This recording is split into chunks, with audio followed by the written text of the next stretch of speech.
Perlu saya ingatkan, tidak ada siapa yang terkecuali dan lebih tinggi daripada undang-undang. Jadi, sesiapa saja yang terlibat di dalam kes seperti penyebaran berita palsu ini tidak akan terlepas begitu saja walau apa kedudukan mereka sekalipun. Jadi, tuan-tuan dan puan, saya amat berharap, saya menyeru kepada semua, cukuplah, hentikanlah penyebaran berita palsu kerana ianya tidak membantu rakyat dan juga kerajaan di dalam kita nak menangani isu ataupun krisis COVID-19.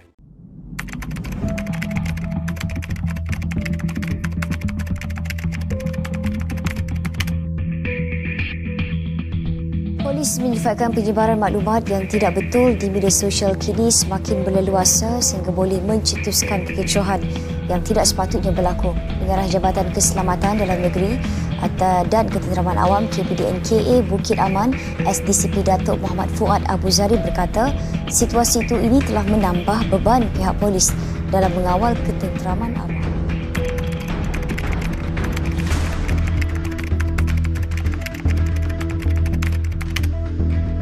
Media sosial dilihat menjadi platform pihak tertentu untuk menyebarkan fitnah. Apa yang lebih membimbangkan, maklumat palsu dan berunsur fitnah itu diterima bulat-bulat tanpa merujuk kepada sumber sahih dan kemudian ia menjadi viral sehingga boleh menjejaskan keselamatan.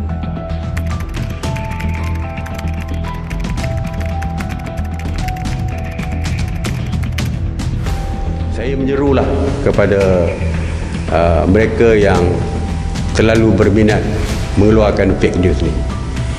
Tidak ada untungnya kepada sesiapa dengan mengeluarkan fake news ini, malah ianya lebih merosakkan lagi dan ianya boleh menghuru-harakan.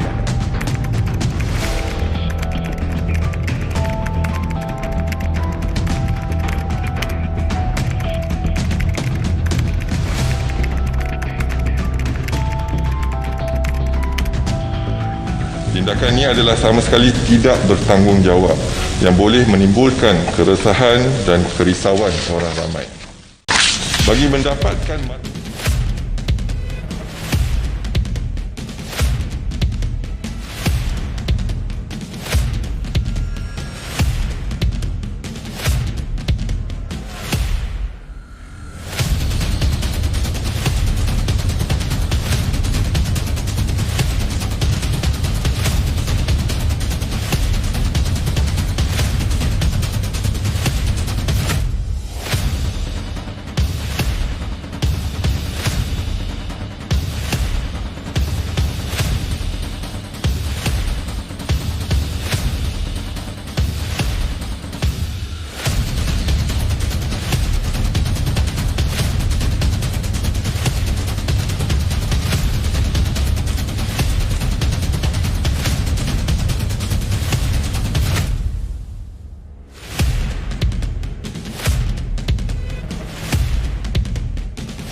Tanggal 1 Januari 2020, Sinar Harian melaporkan di Malaysia data terkini menunjukkan bahawa negara ini menduduki kelompok kelima tertinggi di dunia dan tempat teratas di Asia Tenggara dalam penembusan media sosial mudah alih. Menurut Hotsuite dan We Are Social dalam laporan terkini Digital 2019, penembusan internet di Malaysia kini pada tahap 80%. Pengguna internet meluangkan purata 8 jam 5 minit sehari dalam talian. Laporan juga mendapati selama 2 jam 59 minit digunakan oleh rakyat Malaysia untuk melayari media sosial. Malahan, Malaysia menduduki tempat keempat dunia dalam penembusan sosial mudah alih. Malaysia juga mempelopori negara di Asia Tenggara termasuk Singapura dan juga Thailand. Namun di sebaliknya, ada pihak yang tidak bertanggungjawab menyalahgunakan media sosial. Penyalahgunaan media sosial adalah satu tindakan di mana seseorang menggunakan teknologi untuk tujuan negatif yang membawa kepada fitnah, kemusnahan dan sebagainya kepada diri sendiri, masyarakat atau maruah negara. Statistik insiden keselamatan cyber yang dikeluarkan oleh Cyber Security Malaysia telah menunjukkan trend peningkatan kepada bilang kes yang membabitkan keselamatan cyber dan ia adalah fakta yang sangat membimbangkan. Pada tahun 2018, sebanyak 10,669 bilangan insiden dilaporkan, manakala pada tahun 2019 pula menunjukkan peningkatan sebanyak 103 bilangan kes dilaporkan, iaitu bersamaan dengan 10,772 insiden.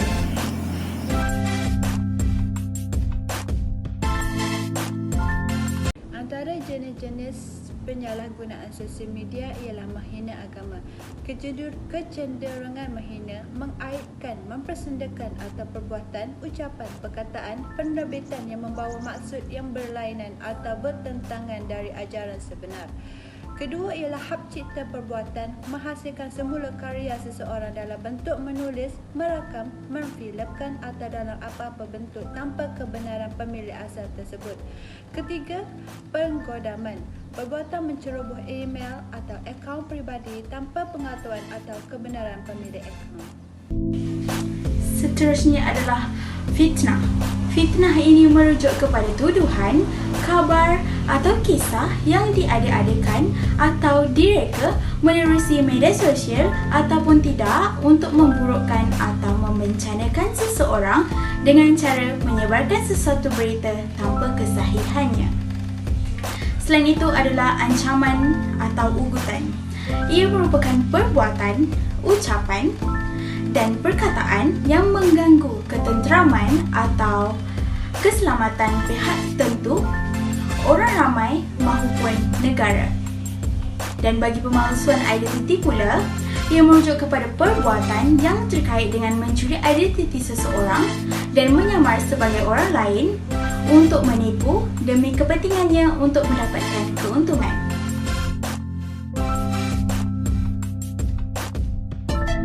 Seperti yang kita tahu, tindakan ini seringkali berlaku penyalahgunaan media sosial.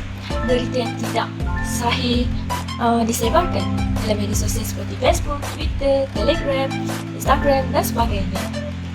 Berita yang tidak sahih ini juga dapat meracuni pemikiran masyarakat dan menjatuhkan nama baik negara. Selain itu, penyebaran berita palsu ini dapat memecah belahkan masyarakat dari berbagai kaum dan agama.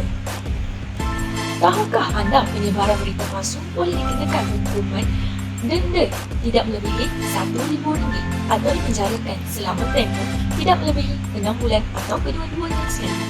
Tahukah anda kerajaan Malaysia sangat komited untuk menangani penyebaran berita palsu yang semakin berleluasa di negara ini?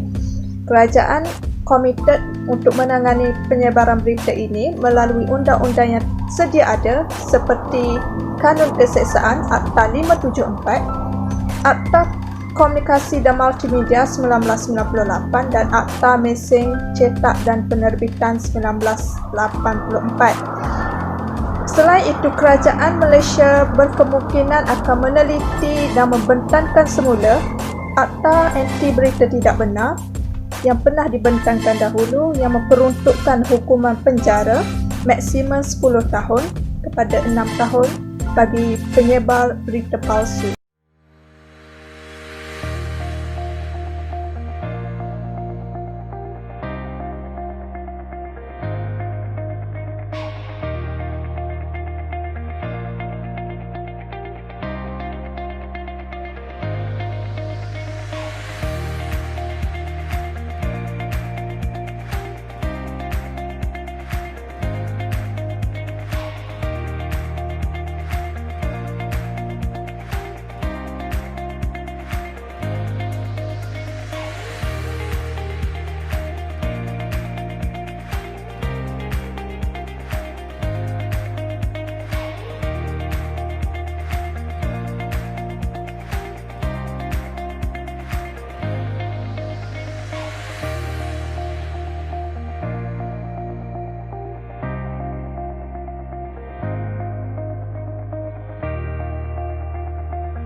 Jadi marilah sama-sama kita hentikan penyebaran berita palsu.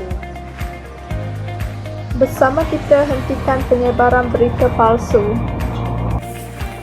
Tak pasti, jangan kongsi. Tak pasti? Jangan kongsi.